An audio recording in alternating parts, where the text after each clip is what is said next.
জিবরাইল আলাইহিস সালামকে আল্লাহ তাআলা তৈরি করলেন। জিবরাইল আলাইহিস সালাম আল্লাহ তাআলাকে জিজ্ঞাসা করলেন, আল্লাহ আপনি কিতে খুশি হন?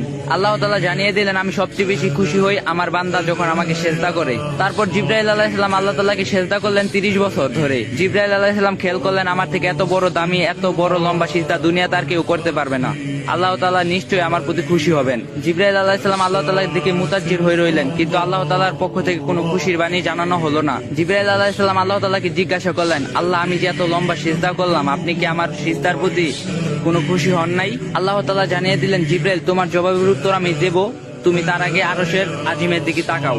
জিবরাইল আলাইহিস সালাম তাকিয়ে দেখলেন আল্লাহ রব্বুল আলামিন আরশের আল্লাহর কুদরতির নূর দ্বারা লেখা রয়েছে লা ইলাহা ইল্লাল্লাহু মুহাম্মাদুর রাসূলুল্লাহ সাল্লাল্লাহু আলাইহি ওয়াসাল্লাম। জিবরাইল আলাইহিস সালাম জিজ্ঞাসা করলেন, হে আল্লাহ আমার সিজদার সঙ্গে এই কালিমার কি মিল? আল্লাহ তাআলা বললেন, ও জিবরাইল শোনো, আমি আল্লাহ এই দুনিয়া তৈরি করব, এই দুনিয়ার মানব জাতি ও জিন জাতির হেদায়েতের জন্য লক্ষাধিক নবী রাসূলগণকে পাঠাবো, সর্বশ্রেষ্ঠ ও সর্বশেষ নবী মুহাম্মদকে পাঠাবো। এই নবীর উম্মতের উপর আমি 5 ওয়াক্ত নামাজ ফরজ করব, আর প্রতি 5 ওয়াক্ত নামাজের মধ্যে 17টা করে রাকাত আমার জন্য ফরজ করব। প্রত্যেক রাকাতের মধ্যে 2টি করে সিজদা হবে, আর প্রত্যেকটা সিজদার মধ্যে ওই নবীর উম্মত 3 বার করে সুবহানা রাব্বিয়াল আলা পাঠ করবে। জিবরাইল তুমি জেনে রাখো, আমার ওই মাহবুব নবীর উম্মত যখন সিজদায় গিয়ে সুবহানা রাব্বিয়াল আলা বলবে আমাকে ডাক দিবে। জিবরাইল তুমি 30,000 বছর সিজদা করে করে যে নেকি পেয়েছো, আমি আল্লাহ বান্দার আমলনামায় এর চেয়ে 40,000 গুণ বেশি নেকি লিখে দিব। সুবহানাল্লাহ। এই জন্য মুসা আলাইহিস সালাম কাঁদছেন, আল্লাহ আমাকে ওই নবীর উম্মত বানিয়ে দাও যে নবীর উম্মত এক সিজদায় জিবরাইল আলাইহিস সালামের সারা জীবনের 30,000 বছরের সিজদার নেকি নিয়ে গেল।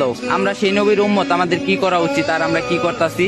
আল্লাহ তাআলা সবাইকে হেদায়েত দান করুক, 5 ওয়াক্ত নামাজ পড়ার তৌফিক দান করুক।